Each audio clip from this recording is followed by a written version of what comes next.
the doubt, they counting me out, I'm getting it in, yeah. No time for no loss, I'm paying the cost, I'm in it to win, yeah. Refuse, mine, it can't be diffused. If you ain't thinking the same, then we playing by different rules. You can't see the vision, we living at different views. Until we complete the mission, keep getting up, never snooze. I walked a mile in my shoes, had the mind of a fool, chasing diamonds and jewels. Trust me, I was confused. Started minding my business and used my mind as a tool. Ended up finding my purpose and found the time to get to it. They told me I couldn't do it, they told me I couldn't make it. They sold it, could never break it. That's sadly mistaken. I need a piece of the pie, I want it so bad I can taste it. They told me like told me, keep on running, toes they gon' take them. Used to lose, built to win, applied myself, I felt it in. No time for the doubt, they counting me out, I'm getting it in, yeah. No time for no loss, I pay for the cost, I'm winning to win, yeah. Refuse to lose.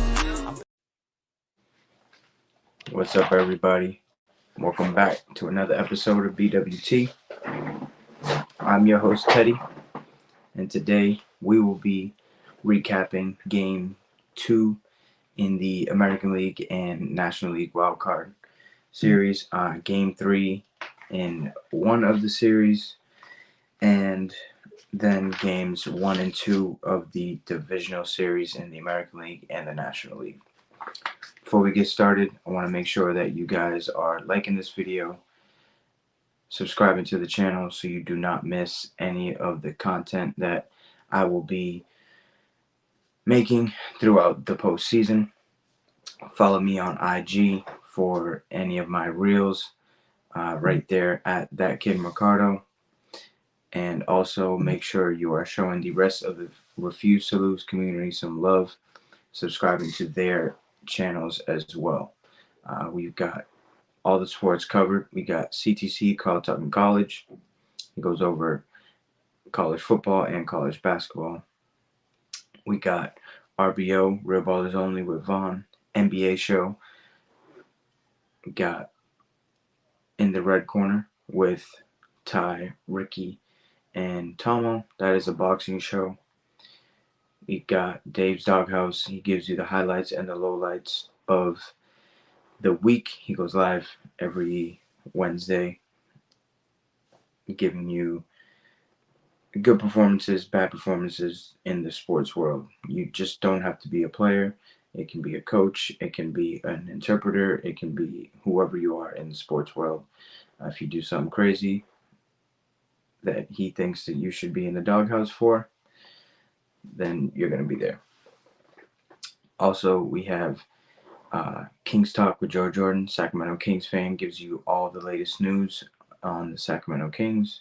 We have Unfazed with Joe and AJ. It's a debating show to go over NFL topics as of right now, waiting for the NBA season to start up. They will also be talking about that as well. And then we got FFC, Fantasy Football with Coach Coombs. Tells you who to sit, who to bench, who to cut, who to add throughout the week. So, yeah, let's get right into it. And before that, you can actually find all of these channels on the link below. You can click the link to their channel and then subscribe. We got our first comment of the night, Daniel. Appreciate you for checking in, man. I know you usually tune into the main show and you're always the first one to comment on there. So appreciate you coming in and commenting on my show. Hopefully you stick around and are a baseball fan. But if you're not, hopefully I can turn you into one. And obviously we have the main show, Refuse to Lose, with Joe, Tomo, and Dave. That goes live every Monday, Tuesday, Thursday, and Friday at 7 p.m. Eastern Standard Time. Make sure you tune in. It's a great show. So now that we've got that covered, I want to get right into Game 2 of the Tigers and Astros series. We had Hunter Brown going up against Holton. In the top of the sixth, Parker Meadows hits a solo home run to make it 1-0. And then in the bottom of the seventh, Singleton hits a ground ball for a run to tie it up. And then Altuve hits a sac fly to make it 2-1. And then in the top of the 8th, there was a wild pitch by Ryan Presley, which scores a run to tie it up. And then Andy Ibanez comes up with the big clutch hit for the Tigers. Base clearing triple, brings in all 3 runs off of Josh Hader, the closer for the Astros, which ended up being the final score of that game. Tigers complete the sweep of the Houston Astros. This is the first time that the Astros aren't playing in the American League Championship Series in quite some time. And me, as a Yankee fan, I am glad that they are gone. They have been our kryptonite every time we try to get to the World Series. We always meet them, and they've got our number in the playoffs. So shout out to the Tigers for beating them, and also shout out to Carl, only Tigers fan that I know. He is feeling good about his team right now going into the division series. They get matched up against the Guardians. Hunter Brown goes 5 2/3, giving up 2 hits, 1 earned run, 2 walks, 9 strikeouts, 1.59 ERA. Holton goes an inning, giving up no hits, no earned runs, no walks, 1 strikeout. His ERA on the year is a 0 for the postseason. Tigers had an opener, and they just kept going every inning. There was a new arm coming out. AJ Hinch really knows what it takes to get to the World Series and eventually win it. So he does that, gets past his old team, and sends it packing. And then we go to Game 2 in the Royals versus the Orioles.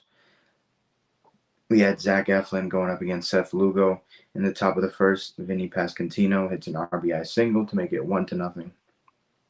And then in the bottom of the 5th, Mullins hits a solo home run to tie it up.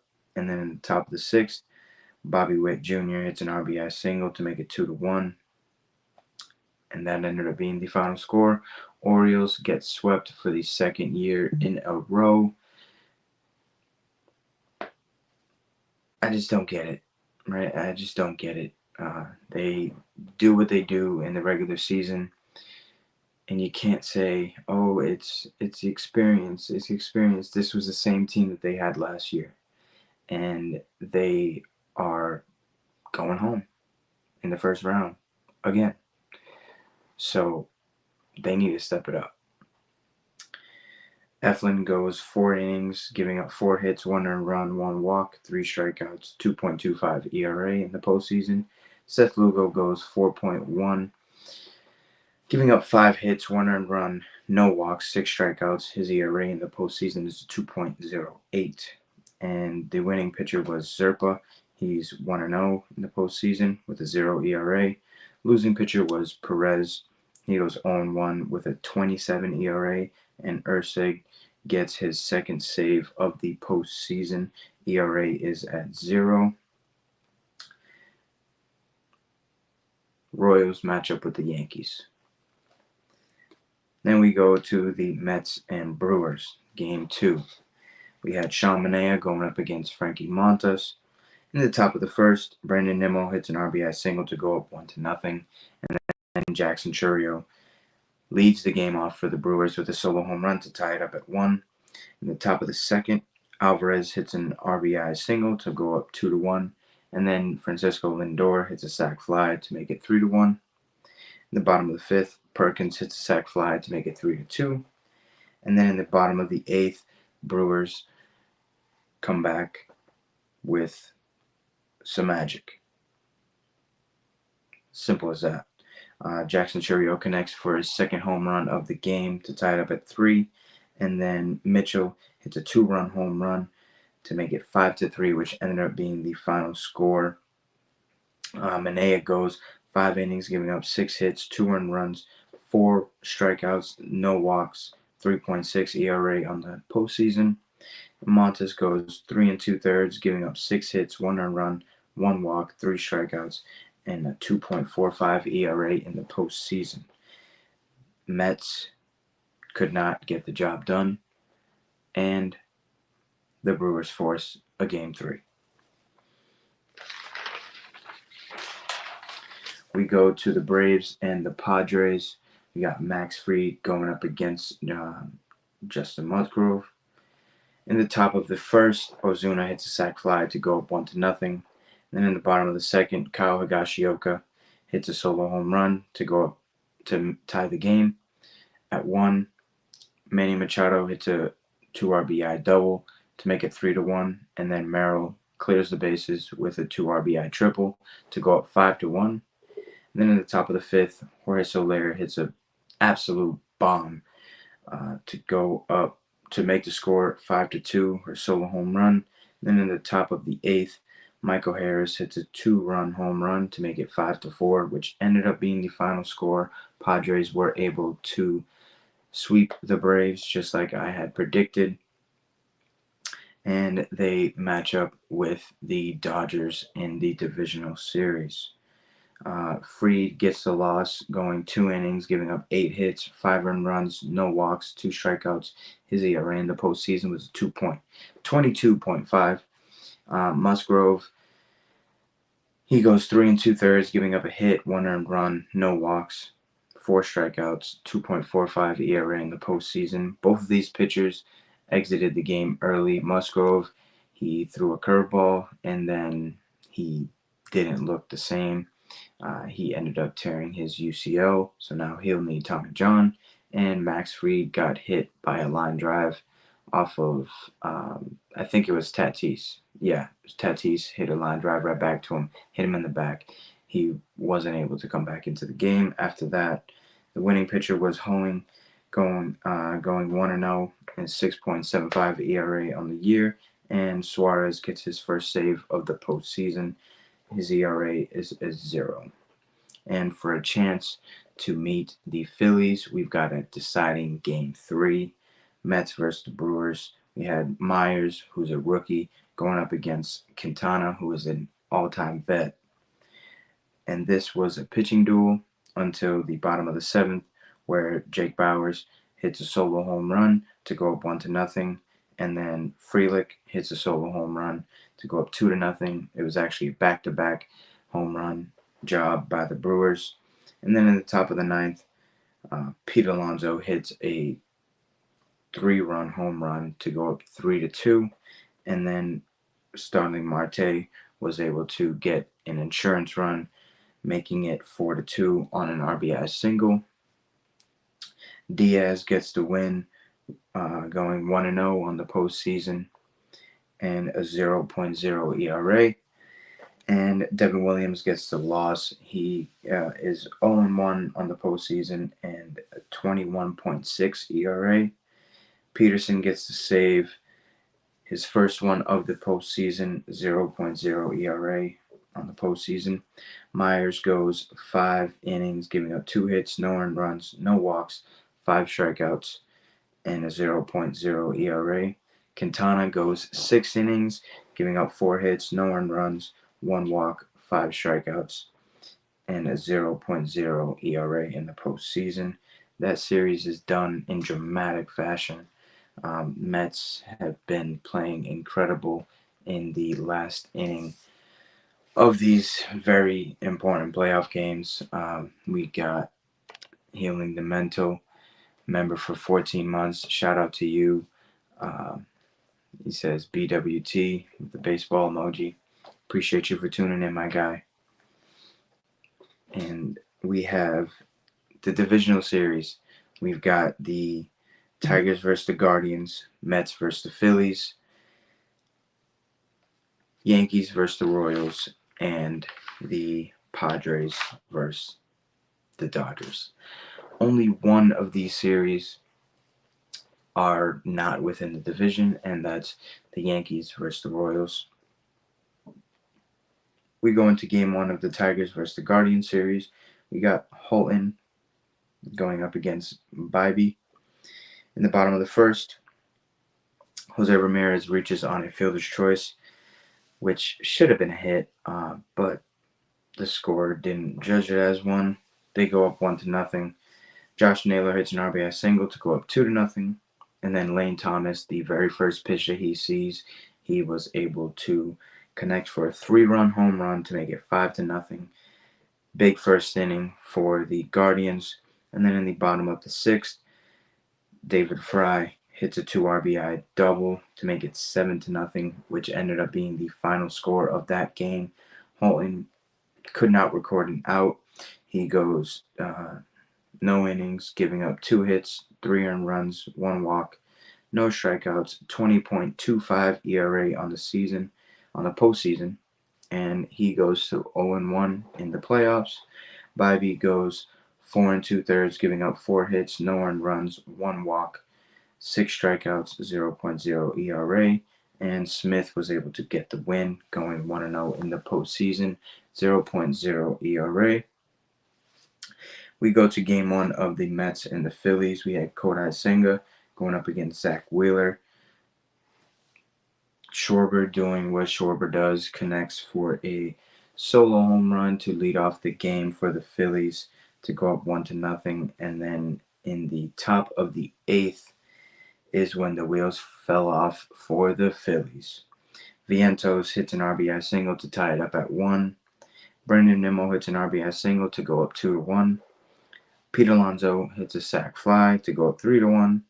Martinez hits an RBI single to go up 4-1. And then Marte hits a sac fly to go up 5-1.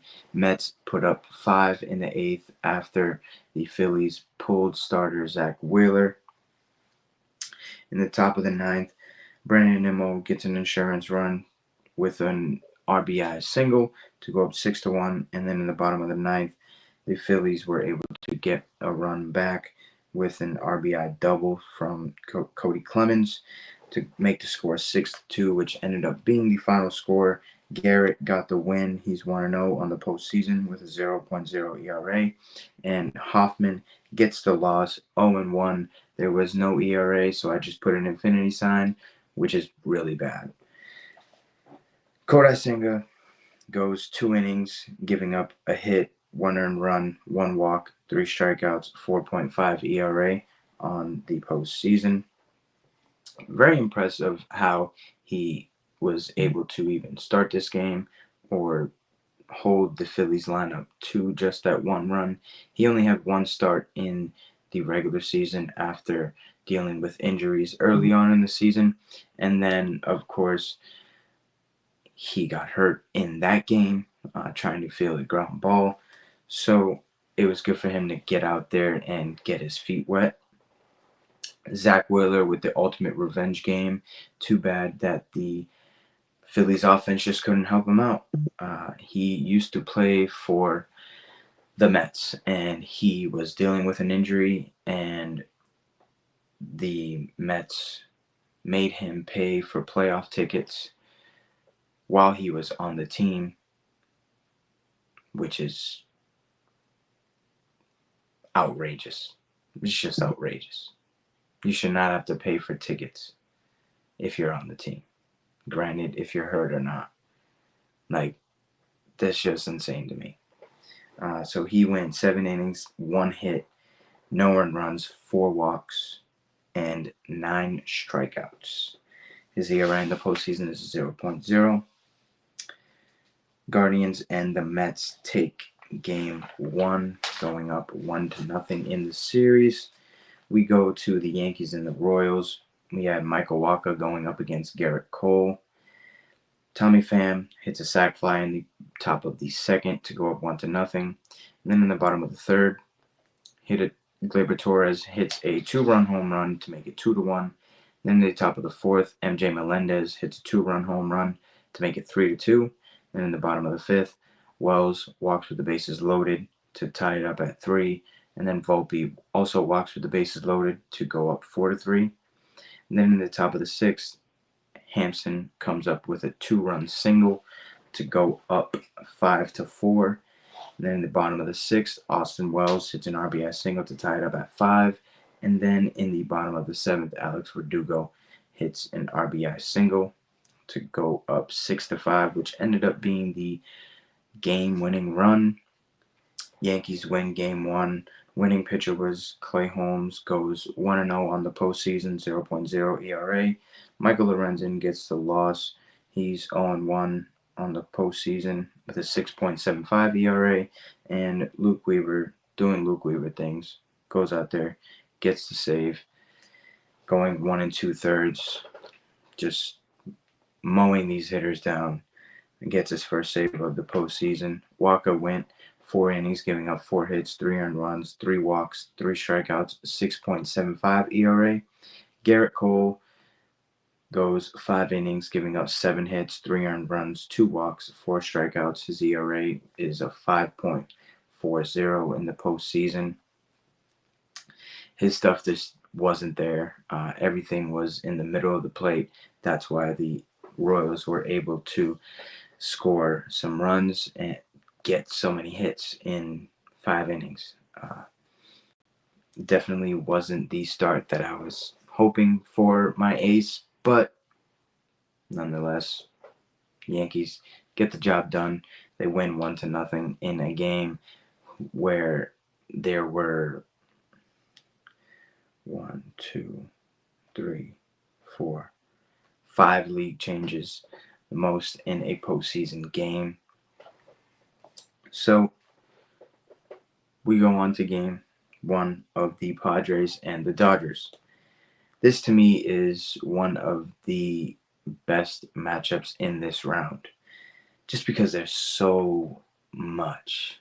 There's so much like trash talk, and they're within the same state. They're not too far of a drive, right? It's kind of like the Red Sox Yankees back in the day, where it was like a rivalry, and the fans just really hated each other. Organizations did not like each other at all.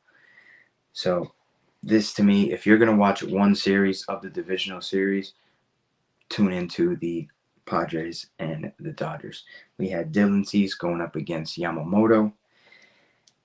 In the top of the first, Profar hits a ground ball for a run to go up 1-0, and then Manny Machado hits a 2-run home run to make it 3-0. In the bottom of the second, Ohtani comes up with one of the craziest home runs that I've seen from him this year. And I say crazy because of the way that he bat flipped and the emotion that he showed rounding the bases. We haven't seen Ohtani in the postseason. We only saw him in the World Baseball Classic. That was the biggest form of competition that he was in that we were able to see.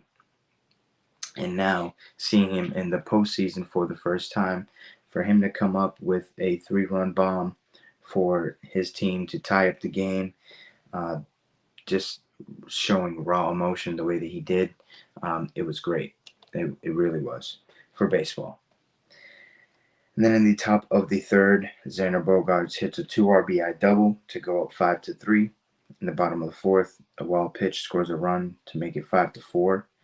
And then in the bottom of the fourth as well, Teoscar Hernandez hits a 2 RBI single to make it 6-4. No, 6-5. Yep, they go up 6-5. And then in the bottom of the fifth, Tommy Edman hits a ground ball for a run. They go up 7-5, which ended up being the final score. Ryan Brazier was the winning pitcher, going 1-0. His ERA in the postseason is a 0. The losing pitcher was Morejon. He's 0-1 with a 27 ERA in the postseason. Blake Trinan continues to be extremely dominant out of the bullpen. He's got a very long streak of no runs allowed in the innings that he's pitched. He gets his first save of the postseason, 0.0 ERA. Dylan Cease goes 3 1/3, giving up 6 hits, 5 earned runs, 2 walks, 5 strikeouts, 13.5 ERA in the postseason. And Yamamoto only goes 3, giving up 5 hits, 5 earned runs, 2 walks, 1 strikeout, and a 15 ERA in the postseason. Very disappointed in Yamamoto. These are the games that they got him for, right? And we saw in the beginning of the year when they went over to North Korea to play in that series versus the Padres, his first start. If you woke up at 5:30 Eastern Standard Time to watch it, you saw how the Padres lineup was able to just straight up dominate. Straight up dominate Yamamoto. It was bad. It made me think that this guy was a bust, and I was glad that the Yankees did not go out there and give him the money that the Dodgers did. But we move on to game 2 of the NLDS. We got a comment from Joe. I knew the ODR. Gotcha. We got Sanchez going up against Severino. In the top of the third, Mark Vientos hits a 2-run home run to go up 2-0. In the top of the sixth, Pete Alonso hits a solo home run to go up 3-0. And then in the bottom of the sixth, Bryce Harper hits a 2-run home run to make it 3-2. Joe also says, I knew the Padres versus the Dodgers would be a good one after watching the season. Oh, yeah. Dude, all year, though, those games have been intense. And I'll get into it. I'm about to get into game 2 of their series, of what happened. Man, crazy. We got a new viewer. Welcome to BWT, Alberto. He says Padres in capital letters and bye bye Doc Roberts. Yeah, me as a Yankee fan, we don't like this guy either. So if you can eliminate him in the first round and get him out, that'd be great. And then Castellanos hits a solo home run as well. They go back to back, going making the score 3-3. And then at the top of the seventh, Brandon Nimmo hits a solo home run to make it 4-3. In the bottom of the eighth, Bryson Stott hits a 2-run triple to make it 5-4, and then JT Realmuto gets a fielder's choice to make it 6-4. And then the Mets magic. The Mets magic just continues to happen. It's literally insane. You cannot count these Mets out in the late innings of these games. You really can't. I don't care who you got going out there as a closer or anything. You can't count these guys out. Mark Vientos hits a 2-run home run to tie the game, his second home run of the game. And then Castellanos walks it off with an RBI single. He, after rounding the base and celebrating with his teammates, he goes over to his son, Liam, in the front row and celebrates with him. Always a good story. He's always celebrating with his son after he does anything spectacular. Anytime he hits a home run in the postseason, once he touches home, he does his little thing, and then he points over to his son because his son is always sitting in the same spot. I love the relationship that they have with each other. It's always fun to watch. Sanchez goes 5 innings, giving up 5 hits, 2 earned runs, 1 walk, 5 strikeouts, 3.6 ERA. And Severino gets 6 innings, giving up 6 hits, 3 earned runs, no walks, 7 strikeouts, and a 4.5 ERA. Alberto says, thanks, brother, and maybe a 98 rematch. Ooh.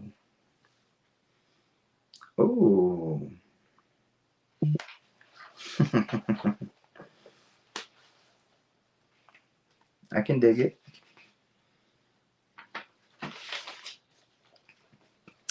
For those who don't know, the Yankees played in that World Series. That was the first of a 3-peat, potential 4-peat, but the blooper dropped. So we're not going to talk about that. But that was the beginning of the 3-peat.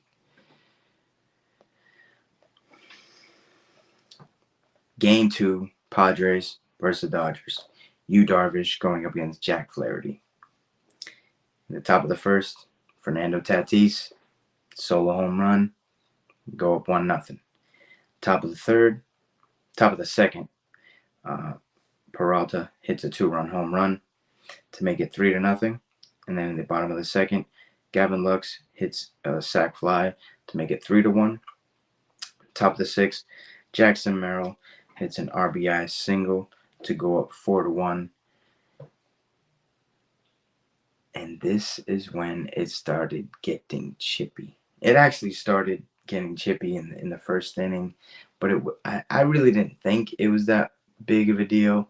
Mookie Betts comes up, hits a ball that should have been a home run, but Jurickson Profar goes into the front row of the stadium and robs a home run. Great play, right? And then he kind of mocks the fans who thought they were going to catch a souvenir from Mookie Betts. But then we get to Tatis. After hitting a home run, he hits a double, and then in his third at-bat, they hit him, right? They hit him with 92 around the leg. If you know Tatis, he's one of the most electrifying players in this game, right? He'll do it with his arm, he'll do it with the power, he'll do it with the speed. So for you to hit somebody like that in the legs, it's trying to take him out of his game, right? Manny Machado did not like that.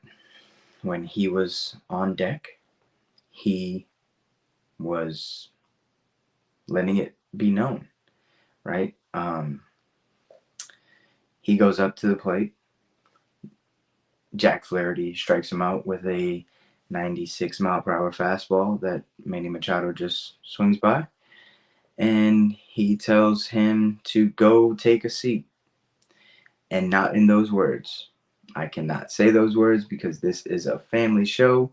But if you want to go watch John Boy Media, he has a great breakdown of it. Shout out to them. Their breakdowns are great. And then after that inning, in the warm-ups, Manny Machado threw a ball at the Dodgers dugout. When the catcher threw the ball down to second base, it skipped and hit the dirt, right? If you watch MLB, anytime the ball gets put into play, anytime the ball touches dirt from a pitcher or anybody that hits the ball, the pitcher gets a brand new ball. So Machado threw it over. They didn't like that. But that's just what you do. Each dugout has ball boys, right? Each team has their ball boys that's their job. So what he did, he threw it over to the ball boy, and the Dodgers didn't like that. Jack Flaherty kept running his mouth, and Manny Machado told him that he would meet him in the locker room if he wanted to. Of course, it didn't happen because we would have heard about it. And then later on in that game, one of the most disgusting things that can happen at a major league game happened. The fans started throwing stuff onto the field, trying to hit the Padres players. A fan threw a baseball in the direction of Jurickson Profar when he had his back turned to them. Fans were throwing stuff at Fernando Tatis in right field. Like there's no room for that in this game. I don't care if your team is losing. I don't care if there's a crazy rivalry. Talk all the crap that you want. But for you to sit there and throw an object onto the field of play and delay the game, they got delayed for like 10 minutes. There's no room for that in this game. Postseason, World Series, regular season, spring training. There's no room for that in this game. The Dodgers fans should be disgusted of the way that they acted. Just that simple. Right? Dave Roberts came out and said that there's no room for that in the game. Mike Schilt said that he hopes that the Padres fans can stay classy, right? Shout out to Anchorman as the reference. Stay classy, San Diego, right? But yeah, there's no room for that in this game. And after everything occurred, Manny Machado brought the team in, had a little meeting in the dugout, and after that, man, they came out. Jackson Merrill, 2-run bomb to go up 6-1. Xander Bogaerts, he was on one leg because he was hobbled. He hit a bomb, 7-1. In the top of the ninth, Kyle Higashioka hit a bomb to go up 8-1. And then Fernando Tatis hit his second home run of the game to go up 10-1. And then in the bottom of the ninth, Max Muncy hits a solo home run to make it a little bit more respectable, to make the score 10-2, which ended up being the final score. Padres tie up the series going into San Diego. Can't wait for that tomorrow night. That is going to be some good baseball. Darvish goes 7 innings, giving up 3 hits, 1 earned run, 2 walks, 3 strikeouts, and a 1.29 ERA. Jack Flaherty goes 5 in the third, giving up 5 hits, 4 earned runs, 1 walk, 2 strikeouts, a 6.75 ERA. He goes 0-1 in the postseason. Darvish was incredible. His stuff was falling off the table. Then he would hit you with 97 going up in the zone. Then he would hit you with a little two-seam action. He pitched amazing last night. And for a pitcher to go 7 innings in a playoff game, nowadays it's kind of unheard of because of the way that everything is playing out, right? You got like the Tigers that are going with openers and then using all their bullpens. The Yankees and the Royals tonight each used, I believe, more than 5 pitchers out of their bullpen. It's so like matchup based and stuff like that. So for you, Darvish, to go out there and deliver 7 innings of quality baseball, that was big for the Padres. We go to Game 2 of the American League Divisional Series. Tigers versus the Guardians. Tariq Skubal going up against Matthew Boyd. There was nothing going on in this game. Some great defensive plays. Stephen Kwan saved an inning. Matt Vierling, 2 outs. Ball up in left center. Jumps up against the fence. Catches it with 2 outs. Right? Innings that started rallies. Innings that stopped rallies. Right? Kwan, that play was disgusting. There's a reason why he's a Gold Glover. He probably won't get it this year because he missed some time, but he's gross. He's gross. It's just that simple. Big time pitches were made in crucial spots where pitchers got into trouble. But Emmanuel Clase comes up in the bottom of the ninth, or the top of the ninth, goes in, and Kerry Carpenter steps up to the plate. Kerry Carpenter hits a 3-run bomb to give the Tigers the lead. Only run scored of the game. Tigers win Game 2 of this series 3-0. Skubal goes 7 innings, giving up 3 hits, no earned runs, no walks, 8 strikeouts, 0.0 ERA. Boyd goes 4 2/3, giving up 4 hits, no earned runs, 2 walks, 5 strikeouts, and his ERA in the postseason is a 0. Vest gets the win, getting his first one of the postseason, 0 ERA. Clase gets his first loss of the postseason, is a 13.50 ERA. And Bo Brisky gets his second save of the postseason. ERA stays at 0. So far, all 3 series have been tied up at 1. And we go to the last game of the night, Yankees and Royals. We got Carlos Rodon going up against Reagans. In the bottom of the third, Giancarlo Stanton hits an RBI single to go up 1-0. And then in the top of the fourth, Salvador Perez hits a solo home run to tie it up. Tommy Pham hits an RBI single to go up 2-1. Hampson hits an RBI single to go up 3-1. Garcia hits an RBI single to go up 4-1. And then in the bottom of the ninth, Jazz Chisholm steps up to the plate, hits a solo home run to make it 4-2 with no outs. I thought the Yankees were going to rally, but we came up short. Lose game 2 of the series. All division series, American League and National League, are tied at 1. What's not to love about that?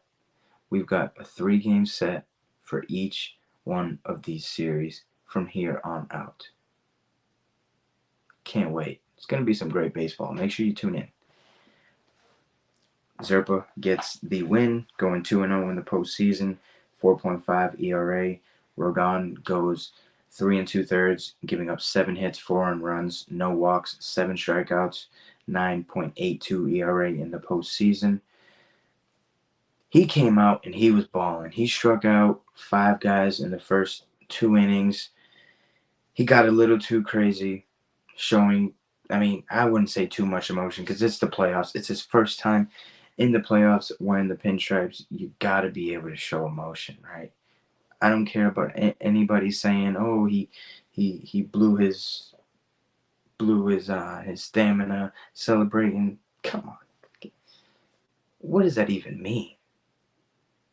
These pitchers are geared for this. Like they're built for this.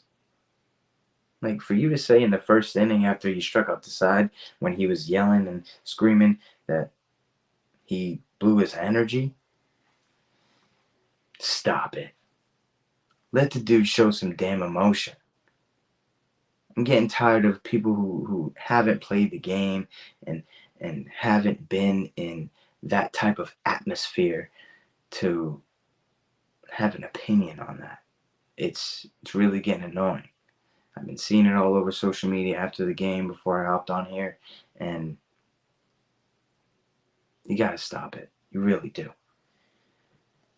Reagans goes 4 innings, giving up 3 hits, 1 earned run, 4 walks, 5 strikeouts. His ERA in the postseason is a 0.90. And we got game 3 Wednesday night. The Yankees give the nod to Clark Schmidt. I believe Seth Lugo gets it for the Royals. That game is going to be good. As a Yankee fan, I'm not worried. You go onto my Instagram, I said Yankees in 4. I saw us dropping a game. I just did. I'm not worried. Yankees were hitting the ball very well tonight. Flew out to the warning track 4 or 5 times tonight. Judge did it. Soto did it. Birdie, who I didn't even want in the lineup, he did it twice. So that's good, right? The Yankees are putting some good swings on the ball. Every time they made hard contact, it was right at Bobby Witt. It was crazy. It's like that guy had a magnet on the ball and his glove. It was insane. But I am ready for more postseason baseball.